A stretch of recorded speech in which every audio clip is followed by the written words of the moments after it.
You're watching UNICEF television.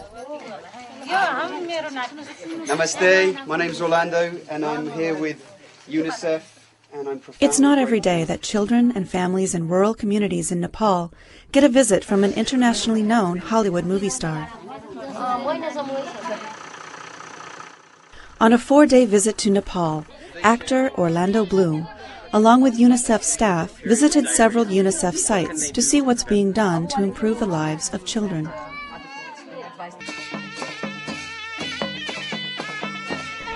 On the other hand, it's not every day that a Hollywood star gets welcomed with garlands and tikka, and is able to relax, dance, and play with children whose lives are otherwise difficult.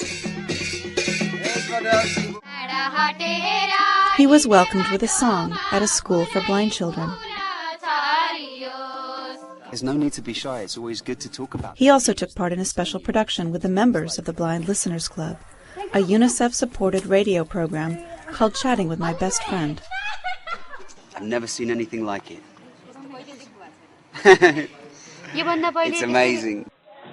He learned from children themselves simple solutions to basic needs and saw programs that UNICEF supports.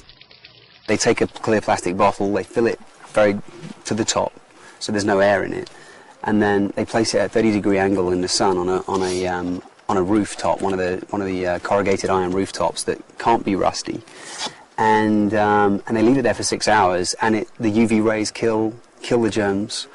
So they sort of like water bottles, like milk bottles, they pass it over. So in the schools they'd have like a batch that was being UV'd, as it were, purified by the sun, and then a batch that wasn't. And amazing, it was something so simple, to get that message out. What that means is instead of boiling the water, instead of cooking, so using the fuel to boil the water, they save on energy, and it's something that, this 7-year-old kid was explaining to me he does. And he does it and brings 15 bottles of water home for his parents, for his family, the family to use. It sounds so simple, but it's just getting the information to the right place and then enabling it to be able to spread. With the help of UNICEF, it's been amazing to see how when the message is made clear to people, they can actually, they start to advance forward and a community comes together. We drove down to this river, the River Sati, and there was just families, kids aging from about 5 to about 15 with the mothers, and they're all basically sifting through the top layer of stones, the larger pebbles, to get to the gravel beneath. And then a full day's work, they were looking at getting maybe 20 rupees. And it was kind of incredible to see this woman, and I said, "How old are you?"